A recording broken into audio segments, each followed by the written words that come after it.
প্রিয় দর্শক, গত কদিন ধরেই আমরা সারা দেশে আওয়ামী লীগের কিছু তৎপরতা কিন্তু দেখতে পাচ্ছি এবং এই তৎপরতাগুলো নিয়ে নানা ধরনের কথাবার্তা হয়েছে এবং কিছু কিছু তৎপরতার সঙ্গে আমরা একটু সহিংসতারও সম্পৃক্ততা দেখছি। প্রশ্ন হচ্ছে যে আওয়ামী লীগের এই তৎপরতা, যে দলটাকে সরকারিভাবে রাজনৈতিক কর্মকাণ্ড এখন যাদের স্থগিত রাখা হয়েছে, যাদেরকে আন্তর্জাতিক অপরাধ ট্রাইব্যুনালে যাদের বিচার করা হবে বলে জানানো হয়েছে, সেই দলটার এই যে তৎপরতা, যা নাকি নিষিদ্ধ কার্যক্রম হিসেবে বিবেচিত হচ্ছে, যারা জয় বাংলা স্লোগান দিচ্ছেন তাদেরকে ধরে নিয়ে যাওয়া হচ্ছে, আওয়ামী লীগের পতাকা উত্তোলন করা যাচ্ছে না কোথাও, এই যখন অবস্থা, তখন তার মধ্যেও আওয়ামী লীগের যে এই কর্মকাণ্ড, বিভিন্ন রকম ঝটিকা মিছিল, এগুলিকে সরকার আসলে কিভাবে হ্যান্ডেল করবে? জুন মাসের 23 তারিখে আওয়ামী লীগের প্রতিষ্ঠা বার্ষিকী ছিল, সেখানেও আমরা দেখেছি সরকার সেটাকে নিয়ে নানা রকম প্রস্তুতিমূলক ব্যবস্থা নিয়েছে, যা নাকি সরকারের দুর্বলতাকেই সারা দুনিয়ার কাছে প্রকাশ করে দিয়েছে। অনেকেই বলছিলেন যে আওয়ামী লীগ কিভাবে রাজনীতিতে আবার ফিরে আসবে, আওয়ামী লীগ কি আবার ফিরে আসতে পারবে? যদি আওয়ামী লীগ ফিরে আসে তাহলে সেটা কি তাদের যে বর্তমান নেতৃত্ব, শেখ হাসিনার যে নেতৃত্ব, তাকে নিয়েই ফিরে আসবে? এর মধ্যে আবার শেখ হাসিনার একটা ঘোষণাও ছিল, তো উনি জানিয়েছেন যে উনি এই বছরের মধ্যে দেশে ফিরছেন। সেটাও কিন্তু আমাদের দেশের রাজনীতির ক্ষেত্রে এক ধরনের নতুন অস্থিরতার জন্ম দিতে পারে বলে কেউ কেউ বলেছেন। তো এর মধ্যে জুলাই এসে গেল। জুলাই আন্দোলনের সময় যারা জড়িত ছিলেন এর সঙ্গে এবং যারা নিজেদেরকে সেই জুলাই আন্দোলনের সিপাহসালার বা সোল এজেন্ট হিসেবে দাবি করছেন, তাদেরও নানা রকম তৎপরতা আমরা দেখতে পেলাম। তারা সারা দেশে পদযাত্রা করবে, কোথাও কোথাও করতে যে নানা ধরনের অপ্রীতিকর ঘটনাও কিন্তু হচ্ছে। এর মধ্যে যে কথাটা আমার কাছে আজকের এই আলোচনার জন্য আমি এই বিষয়টা আলোচনা করছি, যে বিষয়টা নিয়ে, সেই বিষয়টা কথাটা উল্লেখ করতে হয়। সেটা হলো যে আজকে প্রধানমন্ত্রীর যিনি উপদেষ্টা আছেন ডক্টর জাহেদ-উর-রহমান, তিনি একটা কথা বলেছেন, খুব গুরুত্বপূর্ণ কথা কিন্তু। সেটা হলো তিনি বলেছেন যে আওয়ামী লীগের নেতা কর্মীদের উদ্দেশ্যে বলেছেন যে তারা যে বিভিন্ন রকম মিছিল করছে, এ প্রসঙ্গে উনি বলেছেন যে তারা যেন রাষ্ট্রের আইন মেনে চলেন। এই কথাটা কিন্তু আমিও বহুবার বলেছি, যে আইনের মাধ্যমে আওয়ামী লীগের রাজনৈতিক কর্মকাণ্ডকে স্থগিত করা হয়েছে, সেই আইনটাকে আমি ব্যক্তিগতভাবে এবং আমার ধারণা আরও অনেকেই একটা কালো আইন বলবেন। মজার ব্যাপার হলো এই কালো আইনটা কিন্তু আওয়ামী লীগের তৈরি করা, নিজের আইনেই আওয়ামী লীগ ফেসেছে। আমি মনে করি এই ধরনের আইন থাকা উচিত না, কিন্তু সেই আইনটা আওয়ামী লীগ বিরোধী দলকে দমন করার জন্য তৈরি করেছিল এবং সেই আইনটা এখন আওয়ামী লীগের বিরুদ্ধে অন্তর্বর্তীকালীন সরকার প্রথমবার ব্যবহার করেছে এবং এই সরকার বিএনপি সরকার অন্তর্বর্তীকালীন সরকারের সেই ব্যবহারকে আইনগত বৈধতা দিয়েছে এবং তারাও সেটাই করছে। তো জাহিদুর রহমান সাহেব বলেছেন আওয়ামী লীগের নেতাকর্মীদের উদ্দেশ্যে যে তারা যেন রাষ্ট্রের আইন মেনে চলেন। এটুকু বলে ঠিক আছে, তারপরে উনি আরও কিছু কথা বলেছেন যেগুলো নাকি আওয়ামী লীগের নেতাকর্মীর জন্য খুবই গুরুত্বপূর্ণ বলে আমি মনে করি। তিনি কি বলেছেন আমি আপনাদেরকে হুবহু পড়ে শোনাচ্ছি। তিনি বলেছেন এখন পর্যন্ত তাদের কর্মকাণ্ড নিষিদ্ধ আছে, তারা একটু অপেক্ষা করুন। কথাটা খেয়াল করেন যে এখন পর্যন্ত তাদের কর্মকাণ্ড নিষিদ্ধ আছে, তো তারা একটু অপেক্ষা করুন। অপেক্ষা করার পর কি আর নিষিদ্ধ থাকবে না? বিষয়টা কিন্তু আপনি একভাবে ভাবেন, শোনার চেষ্টা করেন যে এখন পর্যন্ত নিষিদ্ধ আছে, এখন পর্যন্ত, তো আর একটু অপেক্ষা করতে হবে, তারপরে নিষিদ্ধ নাও থাকতে পারে। হ্যাঁ, কিভাবে না থাকতে পারে সেটা উনি জানিয়েছেন। উনি জানিয়েছেন যে আন্তর্জাতিক অপরাধ ট্রাইব্যুনালে আওয়ামী লীগেরকে নিষিদ্ধ করা হবে কি হবে না, আওয়ামী লীগের ব্যাপারে যে মামলাটা হয়েছে সেই মামলার বিষয়ে তদন্ত চলছে এবং সেই তদন্তের পর বিচার হবে। বিচারে যদি দেখা যায় যে আওয়ামী লীগ নিষিদ্ধ করা দরকার, তাহলে নিষিদ্ধ হবে এবং এই হওয়া না হওয়াটা পুরোপুরি আদালতের এখতিয়ার। আদালত সব পক্ষকে শুনে সিদ্ধান্ত নেবে। এখন এটা খুব ভালো কথা, কিন্তু এখন আমার কথাটা হলো এক জায়গায়, সেটা হলো আদালত যে সব পক্ষের কথা শুনে সিদ্ধান্ত নেবে, তাহলে আওয়ামী লীগের পক্ষে কথা বলবে কে? এটা কিন্তু একটা, আমি মনে করি, খুবই গুরুত্বপূর্ণ প্রশ্ন, যে আওয়ামী লীগের পক্ষে আন্তর্জাতিক অপরাধ ট্রাইব্যুনালে যে শুনানিটা হবে, যে যুক্তিতর্ক হবে, যে দুই পক্ষের যে কথাবার্তা হবে, সেখানে আওয়ামী লীগের পক্ষে কথা বলবে কে? বিএনপির কোনো উকিল, অথবা জামাতের কোনো উকিল, নাকি এনসিপির কোনো উকিল? তিন দলেরই সমর্থক উকিল আছেন।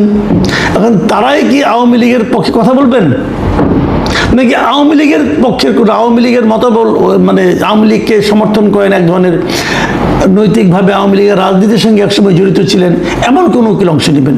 যদি তেমন উকিল আওয়ামী লীগের পক্ষে যুক্তিতর্ক উপস্থাপন করেন ট্রাইব্যুনালে, তো সেই উকিলের, মানে সেই আইনজীবীর নিরাপত্তা কে নিশ্চিত করবে? সামাজিকভাবে তাকে যে মবের শিকার হতে হবে না, সেটা কে নিশ্চিত করবে? কারণ মব তো চলছে।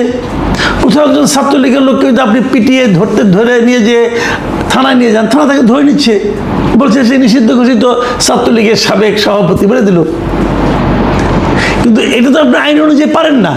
সে যদি ছাত্রলীগের স্লোগান না দেয়, যতক্ষণ পর্যন্ত সে ছাত্রলীগের স্লোগান না দেবে, যতক্ষণ পর্যন্ত সে ছাত্রলীগ অথবা আওয়ামী লীগের রাজনীতিটা না করবে প্রকাশ্যে, ততক্ষণ পর্যন্ত তো তাকে আপনি আটকাতে পারেন না। কিন্তু আটকানো কি হচ্ছে না? আপনারা প্রায়ই দেখবেন, যে কোনো নিউজে দেখবেন, প্রায়ই দেখবেন এই কথা বলা হয় যে অমুককে গ্রেপ্তার করা হয়েছে এবং সে আওয়ামী লীগের একজন সাবেক সভাপতি। তার এটাই অপরাধ, আর কোনো অপরাধ লাগবে না। তো এই যে ঘটনাগুলো, এই ঘটনাগুলো যদি ওখানে ঘটে, তাহলে আওয়ামী লীগকে নিষেধাজ্ঞা থেকে মুক্ত করতে, আওয়ামী লীগের রাজনীতিটাকে অবাধ করতে যে আইনজীবী আওয়ামী লীগের পক্ষে যুক্তিতর্ক উপস্থাপন করবে, তাকে সামাজিক নিরাপত্তাটা কে দিবে? তাকে মবের হাত থেকে কে বাঁচাবে? রাষ্ট্রকে সে গ্যারান্টি দেবে? দিয়েছে এ পর্যন্ত? আইনজীবীদের দেখেন, একটা জিনিস দেখেন আপনারা, একটা লোক আওয়ামী লীগ করেন না, সে আওয়ামী লীগের কোনো পদে নেই, কিন্তু সে হয়তো আইনজীবী। সে আইনজীবী যাকে নাকি আওয়ামী সমর্থক আইনজীবী বলা যেতে পারে। মানে একসময় তারা আওয়ামী লীগের যে প্যানেল ছিল, সেই প্যানেলে মানে আওয়ামী লীগ সমর্থক যে আইনজীবী সমিতি ছিল, হয়তো তাদের মেম্বার ছিল অথবা তাদের সমর্থক ছিল। এই অপরাধে আইনজীবীরাই, বিএনপি এবং জামাতের আইনজীবীরা, ওনাদেরকে নির্বাচন পর্যন্ত করতে দেয় নাই, সুপ্রিম কোর্ট বারেও দেয় নাই, বিভিন্ন জেলা বারেও দেয়নি। তো ওনারা তো আইন বুঝেন, ওনারা তো আইন মানেন। ওনারা যখন ওদের ব্যাপারে এরকম আচরণ করেছেন, তাহলে সে তাদের ব্যাপারে আপনার যখন মূল দল নিয়ে আলোচনা হবে, তখন কি অবস্থাটা ধারণ করবে? এর ব্যাখ্যাটা কি? এটা আমি মনে করি একটা গুরুত্বপূর্ণ বিষয়।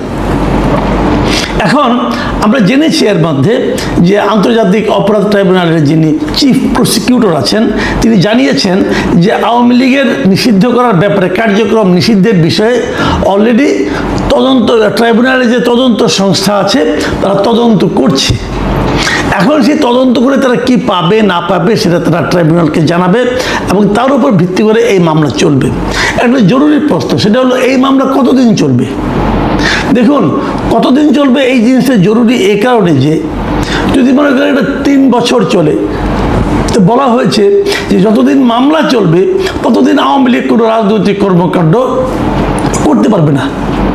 তো আওয়ামী লীগের নেতাকর্মীরা কি অতটুকু ধৈর্য ধারণ করবে? যেভাবে জাহিদুর রহমান বলছেন একটু অপেক্ষা করেন, সেই একটুটা কি 3 বছর নাকি 4 বছর? এই একটু অপেক্ষাটার মানে আপনার স্থায়িত্ব কতদিন? যদি 3 বছর হয় তাহলে সেটাকে আর একটু বলা যাবে? এখন জাহিদ সাহেব যখন বলেন একটু অপেক্ষা করেন, তখন আমি ধারণা করি হয়তো সেই জিনিসটা দ্রুতই হবে। এবং আমার যেন সব মিলিয়ে কেন যেন মনে হয় যে বোধহয় এই জিনিসটা একটু দ্রুতই হবে। কেন মনে হয় সেটাও বলি। যেমন ধরুন, সরকারের অ্যাটিচিউডটা কিন্তু আমি একটু একটু টের পাচ্ছি। এটা জাহিদুর রহমান সাহেবের কথায় যেমন টের পেলাম, 2 দিন আগে আমরা দেখেছি যে স্বরাষ্ট্রমন্ত্রী তিনিও কিন্তু এ সংক্রান্ত একটা বক্তব্য দিয়েছেন যেমন উনি জুলাই জাতীয় সম্মেলন যেটা হয়েছিল কদিন আগে চীনমৈত্রী সম্মেলন কেন্দ্রে, সেখানে উনি বলেছিলেন যে রাজনৈতিক দল হিসেবে আওয়ামী লীগের বিচার দাবি করেছি আমরা, অন্যরাও দাবি করেছেন, তদন্ত হচ্ছে, ইনশাল্লাহ খুব শিগগির রাজনৈতিক দল হিসেবে তাদেরকে বিচারের কাঠগড়ায় নিয়ে যাওয়া হবে। খুব ইতিবাচক দিক, কিন্তু বিচার মানেই কিন্তু ফাঁসি না। বিচার মানে অনেক সময় বিচারের মাধ্যমে অনেক সময় বেকসুর খালাসও পেয়ে যায়। আমি ব্যক্তিগতভাবে যদি আমি যদি বলি আমার কথাটা, আমি কিন্তু আওয়ামী লীগের রাজনীতি নিষিদ্ধের পক্ষে না।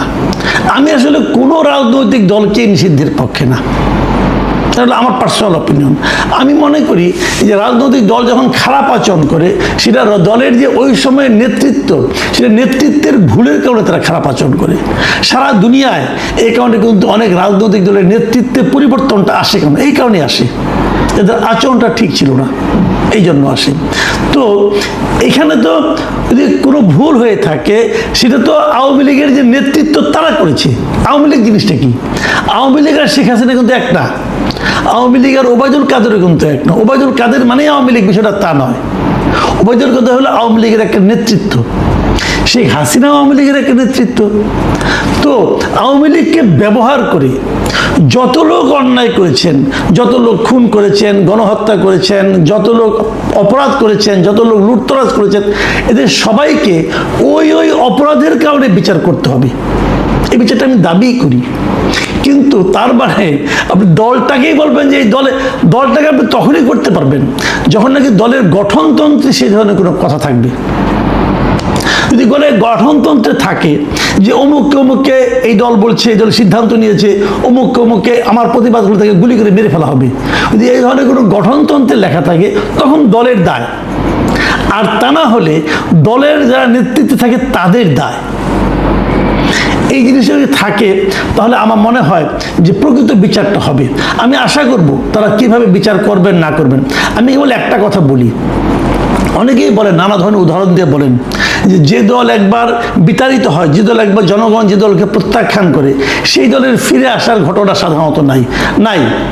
কিন্তু এটাও কিন্তু সত্য, যখন কোনো ক্ষমতাযুক্ত দল আবার ফিরে আসে, সেটা যতটা না নিজের শক্তিতে আসে, তার চেয়ে বেশি আসে যে পরবর্তী সময় যে সরকার ক্ষমতায় থাকে তাদের দুর্বলতার কারণে। আজকে আওয়ামী লীগ নিয়ে এত আলোচনা হতোই না। আজকে আওয়ামী লীগ বিভিন্ন পর্যায়ে মিছিল করার সুযোগ সাহসী পেত না, যদি অন্তর্বর্তীকালীন সরকার, ডক্টর ইউনূসের সরকার যদি দেশটাকে ভালোভাবে চালাতে পারত। তারা তা পারেনি, এবং তারা এতটাই খারাপ চালিয়েছে, তারা এতটাই দুর্নীতিপরায়ণ ছিল যে ওনাদের আমলেই লোকে আওয়ামী লীগ সম্পর্কে বলেছে যে আগেই ভালো ছিল। এটা আমি নিজে শুনেছি, বলেছে, আপনারাও শুনেছেন। কাজে অন্তর্বর্তীকালীন সরকার, ডক্টর ইউনূসের সরকার আওয়ামী লীগের ফিরে আসার প্রাথমিক কাজটা করে দিয়ে গেছে।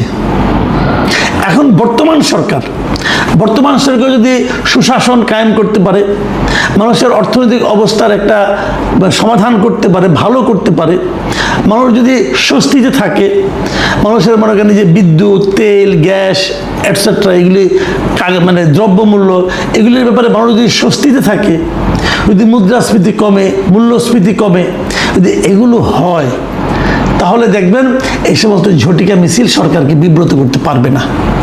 আর যদি ওগুলি হয়, যদি এগুলি বাড়তে থাকে, তাহলে আওয়ামী লীগ ফিরে আসার ব্যাপারটা দাবিটা অনেক জোরালো হয়ে যাবে। আমি জানি না সরকার কিভাবে হ্যান্ডেল করবে, অথবা এমনও তো হতে পারে সরকার নিজেই চায় যে আওয়ামী লীগ চলে আসুক, হতেও পারে। কারণ তারা যদি মনে করে যে সেটা গণতান্ত্রিক প্রক্রিয়া চালু রাখবে, সেক্ষেত্রে তারা যদি ভাবে এই বিশাল জনসমর্থনে একটা দলকে বাইরে রেখে গণতন্ত্র কায়েম করা যাবে না, যদি তারা এভাবে ভাবে, তাহলে তো আওয়ামী লীগের প্রত্যাবর্তনটা অবধারিত। প্রিয় দর্শক, আমার কাছে মনে হয়েছে সরকারের বিভিন্ন কর্তা ব্যক্তিদের কথা শুনে যে সরকার হয়তো এই পথে অগ্রসর হচ্ছে। এখন এ পর্যন্তই। আল্লাহ হাফেজ।